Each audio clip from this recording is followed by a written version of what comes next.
Welcome back to Athletic Everyday, day number 360. You can see the session up there on the right. I didn't include the high velocity running for 800 meters because frankly that's quite boring. But this is kind of like a sprint and plyo session. I've basically got this session, I'm not claiming it for myself. This is from Will Rattel's Launch 2.0 program. Obviously I'm not going to be doing the entire program word for word, but I've been taking some ideas from there, taking inspiration from, a fellow athletic coach, a coach who is one of the leaders in the field for athletic development, at least in the YouTube space.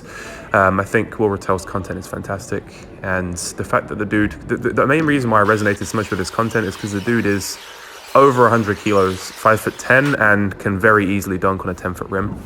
And I'm 87 kilos and I can't dunk on a 10-foot rim. I can just about dunk on a 10-foot rim, but nowhere near to the same effect that he can. So that was the main reason for me getting into Will's content, and I'm sure a lot of you, if you watch my content, then you know who Will is. And I figured why not get the program and then implement it in my own training, in my own way, of course. There's some things on the program that I think are fantastic, and there's others that maybe I might not implement. So it's going to be an experimentation process, but I really like the idea of supersetting high intensity plyometrics / sprinting exercises with one another to really ramp up the intensity in a session. And I also like the auto-regulation concept that Will often talks about, in that you just set a timer for these exercises. So for instance, in today's session, I'm supersetting build-up sprints for 40 meters. You start slow and then you get up to a maximum effort sprint at the end of the 40 meters. So you do that for 40 meters.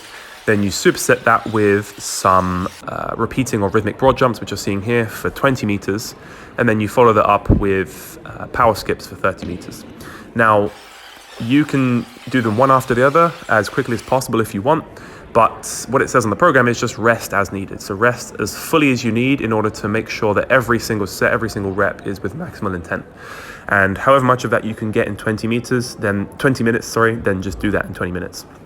I think that's absolutely fantastic, and it's a great way to train because it enables your body to auto-regulate for, the level of intensity that it can actually handle, and you're just trying to get in as many sets and reps as you can within 20 minutes. And obviously, as your organism adapts to the training stresses, to the training loads as you recover, you will hopefully be able to get, to output more work in that given time frame. So I think having timers during training sessions, I've mentioned this in the past, and I'm not going to claim the idea for myself, and I'm sure Will didn't come up with the concept himself either.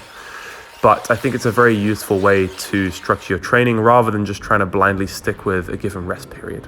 I think it's a great way to also make the training session more stimulating because you're just trying to cram in as much work as possible at maximal intensity. Anyway, after that, I did some 15-meter sprints for 10 to 15 minutes. I think I managed to do about 10 minutes.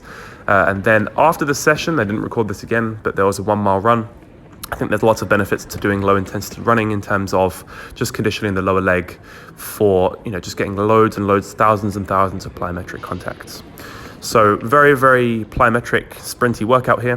Hope you guys enjoyed and got some good ideas from this, and I'll catch you guys in the next video. Stay athletic.